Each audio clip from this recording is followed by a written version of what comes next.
여기 지도에도 표시되지 않는 곳이 있습니다. 태국 북부 치앙라이, 사람의 발길이 닿지 않는 깊은 밀림 속 동굴입니다. 이곳에는 50년 동안 단 한 번도 세상 밖으로 나오지 않은 수행자가 있다고 전해집니다. 그는 스스로 입을 닫고 눈을 감고 오로지 어둠 속에서 세상의 이치를 관조해온 인물입니다. 현지인들조차 그의 이름도 나이도 모릅니다. 그저 밀림의 성자라 불리는 그가 반세기 만에 무거운 침묵을 깼습니다. 그런데 이상합니다. 평생을 태국의 깊은 숲속에서 보낸 그가 입을 열어 내뱉은 첫 마디는 자신의 조국 태국이 아니었습니다. 그의 떨리는 손가락이 가리킨 곳은 여기서 3,000km나 떨어진 동북아시아, 바로 대한민국과 일본이었습니다. 2026년 여름, 그가 지목한 운명의 시간입니다. 그는 다가올 그의 여름을 단순한 계절이 아니라 한 시대가 저물고 새로운 질서가 태동하는 거대한 변곡점으로 묘사했습니다. 도대체 덥고 습한 이 태국 밀림의 동굴 안에서 그는 무엇을 본 것일까요? 그리고 왜 하필 지금 이 시점에 한국을 향해 경고의 메시지를 보낸 것일까요? 우리는 그가 남긴 기묘한 예언의 기록을 입수했습니다. 이것은 단순한 종교적 예언이 아닙니다. 어쩌면 이것은 우리가 곧 마주해야 할 냉혹한 미래의 청사진일지도 모릅니다. 예언은 구체적이고 섬뜩합니다. 그 시작은 2026년 여름, 일본 열도를 강타할 대지진입니다. 우리는 흔히 지진이라고 하면 무너지는 건물, 갈라진 땅, 그리고 끔찍한 인명피해를 떠올립니다. 하지만 이 노승이 본 환영은 우리가 아는 재난 영화의 장면과는 사뭇 다릅니다. 그는 말합니다. 건물이 무너지는 것이 문제가 아니다. 무너지는 것은 사람의 마음이다. 그의 예언에 따르면 2026년의 지진은 물리적인 파괴력보다 심리적인 파괴력이 더 치명적입니다. 건물은 버텨냅니다. 일본의 내진 설계는 세계 최고 수준이니까요. 하지만 예상을 뛰어넘는 것은 바로 공포의 지속성입니다. 한번 쿵 하고 끝나는 충격이 아닙니다. 멈추지 않는 여진, 오늘 밤에도, 내일 아침에도, 그리고 한 달 뒤에도 땅이 흔들릴지 모른다는 그 끝없는 공포가 일본 사회의 이성을 마비시킨다는 겁니다. 상상해 보십시오. 최고급 맨션에 살고 최신식 빌딩에서 일하지만 발밑이 언제 꺼질지 모른다는 공포가 스문의 시간 당신을 짓누른다면 그곳은 더 이상 집이 아니라 감옥일 겁니다. 노승은 바로 이 지점을 지적했습니다. 물리적 기반이 아니라 사회적 신뢰와 심리적 안정이라는 국가에 보이지 않는 기둥이 부러진다는 것입니다. 여진이 한 달, 두 달, 석 달을 넘어갑니다. 공포는 전염병처럼 번집니다. 외국인 관광객들의 발길이 끊기고 도쿄 증시의 투자 자금이 썰물처럼 빠져나갑니다. 그리고 마침내 일본인들 스스로가 질문을 던지기 시작합니다. 과연 이곳에서 계속 살 수 있을까? 이것은 단순한 자연재해가 아닙니다. 국가라는 거대한 배에 구멍이 뚫리는 순간입니다. 그리고 배가 가라앉기 시작할 때 사람들은 본능적으로 탈출구를 찾습니다. 노승의 예언은 여기서 더욱 구체화됩니다. 그들이 바라보는 곳, 살기 위해 선택한 피난처가 바로 바다 건너 서쪽, 대한민국이라는 것입니다. 의문이 듭니다. 왜 하필 한국일까요? 일본인들에게는 다른 선택지도 많습니다. 하지만 태국의 노승은 확신에 찬 어조로 말합니다. 그들에게 가장 가깝고 문화적으로 유사하며 무엇보다 지진으로부터 안전한 고도의 문명 국가는 한국뿐이다.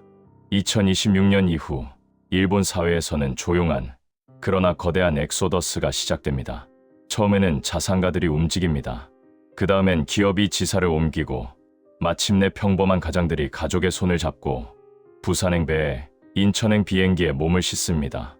수만 명에서 수십만 명, 정부가 통제할 수 없는 거대한 흐름입니다.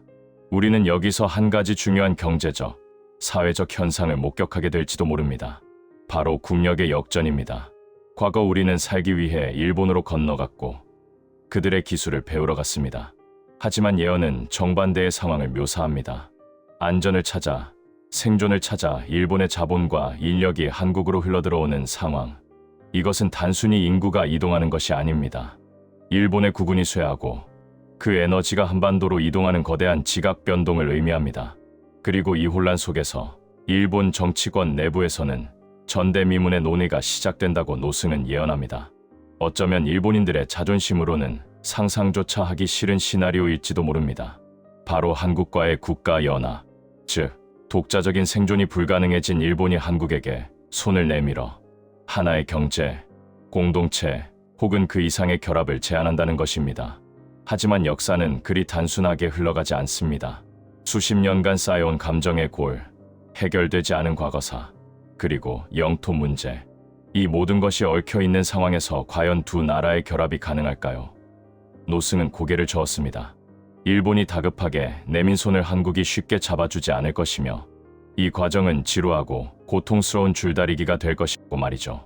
그런데 바로 이 혼란한 시기, 남쪽과 일본이 옥신각신하는 이 틈을 타서 전혀 예상치 못한 곳에서 검은 그림자가 움직이기 시작합니다. 바로 휴전선 너머 북쪽입니다. 시선은 다시 서울과 도쿄를 넘어 북위 38도선 위쪽으로 향합니다. 태국 노승의 예언서에서 가장 흥미롭고도 등골이 서늘해지는 대목이 바로 이 부분입니다. 그는 명상 속에서 한반도 북쪽의 지도부가 느끼는 감정을 보았다고 합니다. 그것은 분노가 아니었습니다. 그것은 원초적인 공포였습니다. 생각해 보십시오. 2026년 이후 지진으로 휘청이는 일본이 살기를 찾아 한국과 손을 잡으려 합니다. 만약 한국의 기술력과 생산성, 그리고 일본의 막대한 자본과 기초 과학이 하나로 묶인다면 어떻게 될까요? 인구 1억 7천만 명, 세계 경제를 쥐락펴락하는 거대한 몬스터가 북한의 턱 밑에 탄생하는 겁니다. 노승은 이 상황을 이렇게 묘사했습니다. 거인이 문 앞에 섰다. 담벼락 뒤에 숨은 아이는 숨조차 쉴 수 없다. 북한 정권에게 한일연합은 단순한 경제 협력이 아닙니다. 그것은 체제의 종말을 알리는 사형 선고나 다름없습니다. 통일의 주도권을 완전히 잃는 것은 물론 영구적인 고립, 말 그대로 말라 죽는 미래가 눈앞에 펼쳐진 것입니다. 노승은 이 절박한 시기에 북한 지도부가 밤잠을 설치며 내린 결단을 보았습니다. 그것은 지난 70년의 역사를 뒤집는 누구도 예상치 못한 파격적인 반전이었습니다. 2027년 차가운 바람이 불어올 무렵입니다. 노승의 예언에 따르면 평양에서 은밀한 신호가 남쪽으로 보내집니다. 그동안 우리가 보아왔던 협박이나 미사일 발사가 아닙니다. 그것은 생존을 위한 처절한 구조 요청이자 역사상 가장 대담한 제안입니다. 그들의 메시지는 명확합니다. 일본의 손을 잡지 마라. 대신 우리와 하나가 되자. 이것은 소름 끼치는 통찰입니다. 적의 적은 동지라고 했던가요? 일본이라는 거대한 외세가 한국과 결합하는 것을 막기 위해 북한이 스스로 자존심을 꺾고 먼저 남한에게 민족 통일 카드를 꺼내 든다는 것입니다. 일본에 먹히거나 고립되어 죽느니 차라리 같은 핏줄인 남한 주도의 통일을 받아들이고 체제의 일부라도 보장받겠다는 벼랑 끝 전술인 셈입니다. 노승은 이 장면을 두 마리의 늑대가 낯선 호랑이를 피하기 위해 서로의 목덜미를 핥아주는 형국이라고 표현했습니다. 평생을 적대시했던 남과 북이 일본의 붕괴와 한일연합문이라는 거대한 외부 충격 앞에서 기묘한 공생을 택하게 되는 순간입니다. 이제 공은 서울로 넘어옵니다. 2027년 말에서 2028년 초, 대한민국은 역사상 가장 거대한 딜레마에 빠지게 됩니다. 한쪽에는 검증된 선진국이자 막대한 부를 가진 일본이 함께 살자며 손을 내밀고 있습니다. 다른 한쪽에는 가난하고 위험하지만 끊을래야 끊을 수 없는 핏줄인 북한이 민족끼리 뭉치자며 호소합니다. 이성적으로 계산기를 두드리면 답은 일본일지도 모릅니다. 하지만 노승은 단호하게 예언합니다. 결국 물보다 진한 것은 피다. 역사의 수레바퀴는 핏줄이 흐르는 방향으로 굴러간다. 대한민국 내부에서도 치열한 논쟁이 벌어집니다. 진리를 챙기자는 파와 민족의 수건을 풀자는 파가 충돌합니다. 하지만 결정적인 순간 북한이 내놓은 실질적인 양보한들 핵무기 폐기, 체제 흡수 인정, 시장 개방 이 테이블 위에 올라오면서 여론은 급격하게 기웁니다. 일본과의 연합은 과거사의 앙금과 국민 정서라는 벽을 넘지 못하고 자연스럽게 뒤로 밀려납니다. 노승이 본 환영 속에서 남쪽의 지도자는 결국 북쪽의 손을 잡습니다. 2028년 전 세계가 숨죽여 지켜보는 가운데 한반도에서는 70년 분단 체제를 허무는 거대한 댐의 수문이 열립니다. 협상은 전광석화처럼 진행됩니다. 2028년부터 2030년까지 불과 3년이 채 되지 않는 시간입니다. 많은 전문가들이 통일에는 수십 년이 걸릴 것이라 말해왔습니다. 독일의 사례를 들며 엄청난 비용과 혼란을 경고했죠. 하지만 노승은 고개를 젓습니다. 무너진 댐의 물은 막을 수 없다. 준비할 틈도 없이 섞인다. 북한은 이미 내부적으로 한계에 봉착해 있었기에 남한의 시스템을 받아들이는 속도는 상상을 초월합니다. 남한의 자본과 기술이 북으로 올라가고 북한의 노동력과 자원이 남으로 내려옵니다. 물론 혼란이 있습니다. 갈등도 있습니다. 하지만 생존 본능이 그 모든 것을 덮어버립니다. 노승은 이것을 불교적 관점에서 업의 해소라고 설명했습니다. 70년 동안 꽉 막혀있던 혈관이 뚫리듯 한반도의 기운이 다시 돌기 시작한다는 것입니다. 2030년 마침내 지도상에서 휴전선이 지워집니다. 그리고 그 자리에 인구 8천만의 새로운 강대국이 들어섭니다. 하지만 이야기는 여기서 끝나지 않습니다. 한반도가 이렇게 급격하게 비상하는 동안 바다 건너 일본은 어떻게 되었을까요? 노승의 예언은 이제 잔혹하리만큼 냉정한 국제 질서의 재편, 즉 일본의 몰락과 한반도의 역전을 향해 달려갑니다. 2030년 한반도의 지도가 다시 그려집니다. 휴전선 철조망이 거친 자리에 가장 먼저 들어서는 것은 탱크가 아닙니다. 바로 철도입니다. 태국 노승은 이 장면을 두고 막혔던 혈관이 뚫리니 거인이 눈을 뜬다고 표현했습니다. 부산에서 출발한 화물 열차가 서울과 평양을 지나 신의주를 넘어 대륙으로 질주합니다. 대한민국은 더 이상 바다에 갇힌 섬나라가 아닙니다. 유라시아 대륙의 시작점이자 해양 세력이 대륙으로 진입하는 유일한 관문으로 변모하는 것입니다. 경제적 시너지는 폭발적입니다. 북한의 막대한 지하자원 마그네사이트, 희토류, 철광석, 이 남한의 최첨단 가공 기술과 결합합니다. 반도체와 배터리 전쟁에서 자원을 가진 자가 승리한다는 것은 자명한 이치입니다. 통일 한국은 자원과 기술, 그리고 8천만의 내수 시장을 동시에 거머쥔 괴물이 됩니다. 노승은 예언서에 이렇게 적었습니다. 북쪽의 검은 흙이 남쪽의 빛을 만나 황금이 된다. 그 빛이 너무 강렬하여 주변의 별들이 빛을 잃는다. 여기서 빛을 잃는 주변의 별, 그것은 과연 누구를 가리키는 것일까요? 이야기는 다시 일본으로 돌아갑니다. 통일 한국이 비상하는 동안 일본은 깊은 침체 늪에서 빠져나오지 못합니다. 2026년의 지진은 단순한 일회성 재난이 아니었습니다. 그것은 일본이라는 국가의 자신감을 꺾어놓은 결정타였습니다. 불안한 집안, 떠나가는 인구, 활력을 잃은 경제. 노승은 충격적인 단어를 꺼냅니다. 바로 경제적 종속입니다. 과거 일본은 한국을 식민지로 삼고 수탈했습니다. 하지만 역사의 수레바퀴는 잔혹하리만큼 공평하게 돌아갑니다.